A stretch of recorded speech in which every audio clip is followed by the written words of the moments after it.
S, ಅವ್ರ ಮಾತು ಇಲ್ಲಿ ಇರೋ ತನಕ ಒಂದು ಹಂತ ಆಯಿತು. ಈಗ ಇಡೀ ಪ್ರಕರಣವನ್ನು ಡಿ ಕೆ ಶಿವಕುಮಾರ್ ಅವರು ಪರ್ಸ್ನಲ್ ಆಗಿ ಹ್ಯಾಂಡ್ಲ್ ಮಾಡಿದ್ರು, ಪರ್ಸ್ನಲ್ ಇಂಟ್ರೆಸ್ಟ್ ತೋರಿಸಿದ್ರು ಈ ಪ್ರಕರಣದ ಬಗ್ಗೆ ಅನ್ನುವಂಥ ಆರೋಪ ಅವ್ರು ಮಾಡ್ತಾರೆ.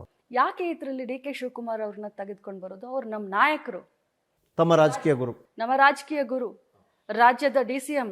ಇವತ್ತು ಲಕ್ಷ್ಮೀ ಹೆಬ್ಬಾಳ್ಕರ್ ಇದ್ದಾಳೆ, ಅನ್ಯಾಯ ಆಗಿದೆ ಅಂತ ಅವಳ ಬೆನ್ನಿಗಲ್ಲ. ಈ ರಾಜ್ಯದಲ್ಲಿ ಯಾವುದೇ ಹೆಣ್ಮಕ್ಳಿಗೆ ಅನ್ಯಾಯ ಆದರೂ ಕೂಡ ಅವ್ರ ಬೆನ್ನಿಗೆ ನಿಂತ್ಕೊಳ್ತಾರೆ. ಅವರನ್ನ ಇದರಲ್ಲಿ ಕರ್ಕೊಂಡು ಬಂದು ಈ ಒಂದು ಸಂಪೂರ್ಣ ಒಂದು ಎಪಿಸೋಡ್ಗೆ ದಿಕ್ಕನ್ನು ತಪ್ಪಿಸುವಂತ ಒಂದು ಕಾರ್ಯಕ್ರಮವನ್ನ ತಾವೆಲ್ಲರೂ ಏನ್ ಮಾಡ್ತಾ ಇದ್ದೀರಲ್ಲ.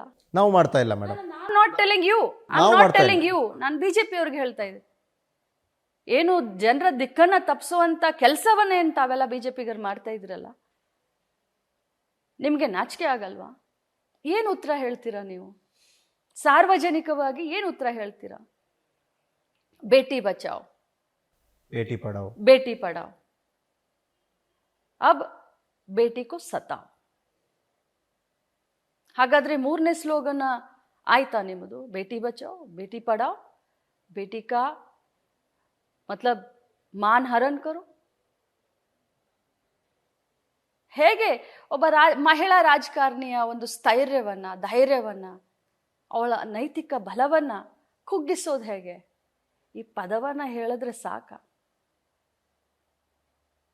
ನಾವು ಹಿಂಸರ್ದು ಬಿಡ್ತೀವಿ, ಮಾನ ಮರ್ಯಾದೆಗೆ ಹೆದರಿ ಬಿಡ್ತೀವಿ. ಎಷ್ಟೋ ಕ್ರೈಮ್ಗಳು ಇವತ್ತು ಕತ್ಲಲ್ಲೇ ಸತ್ತು ಹೋಗ್ಬಿಟ್ಟಿದ್ದಾವೆ. ಮಹಿಳೆಯರ ಮೇಲೆ ನಡೆದಂಥ ದೌರ್ಜನ್ಯಗಳು ಬೆಳಕಿಗೆ ಬಂದೆಲ್ಲ.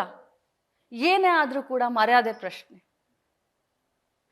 ಮನೇಲಿ ಏನೇ ತೊಂದರೆ ಇದ್ರೂ ಕೂಡ ಮರ್ಯಾದೆ ಪ್ರಶ್ನೆ. ಯಾಕಂದ್ರೆ ನಮಗೆ ಜವಾಬ್ದಾರಿ ಜಾಸ್ತಿ ಇರುತ್ತೆ ಮಹಿಳೆಗೆ ಅಂತ ಹೇಳಿ, ಮಹಿಳೆ ಮರ್ಯಾದೆ ಅಂತ ಹೇಳಿ ನಾನು ಸುಮ್ಮನೆ ಕೂರಕ್ಕಾಗತ್ತಾ? ಸದನದಲ್ಲಿ ಮಾತನಾಡಿದಂಥ ಮಾತು ಪ್ರತಿಯೊಬ್ಬ ಮಹಿಳೆಯ ಸ್ವಾಭಿಮಾನ ಕೆರಳಿಸ್ತೆ. ಅಂದ್ರೆ ಯಾವುದೇ ಹೆಣ್ಮಕ್ಳನ್ನ ಕುಗ್ಗಿಸ್ಬೇಕು ಅಂದಾಗ ಇದೊಂದು ಅಸ್ತ್ರ. ಈ ರೀತಿ ಇದು ಒಂದೇ ಅಸ್ತ್ರ, ಇದು ಒಂದೇ ಅಸ್ತ್ರ. ಯಾವುದೇ ಮಹಿಳೆಯನ್ನ ಈ ಪ್ರಪಂಚದಲ್ಲಿ ಕುಗ್ಗಿಸ್ಬೇಕು ಅಂತಂದ್ರೆ ಈ ರೀತಿಯಾಗಿ ನೈತಿಕತೆಯ ಬಗ್ಗೆ ಮಾತನಾಡಿ ಅವಳ ಸ್ಥೈರ್ಯವನ್ನ, ಧೈರ್ಯವನ್ನ ಕುಗ್ಗಿಸೋದು, ಇದು ಒಂದೇ ಅಸ್ತ್ರ. ನನಗೆ ಈ ರಾಜ್ಯದ ಅನೇಕ ಬುದ್ಧಿಜೀವಿಗಳು, ಸಾಹಿತಿಗಳು, ಕವಿತ್ರಿಗಳು ಫೋನ್ ಮಾಡಿ ಧೈರ್ಯ ತುಂಬ್ತಾ ಇದ್ದಾರೆ. ಅಂಥವರಿಂದ, ಸಿಟಿ ರವಿ ಅವರಂಥವರಿಂದ ನೀವೇನು ಎಕ್ಸ್ಪೆಕ್ಟ್ ಮಾಡ್ತೀರಾ?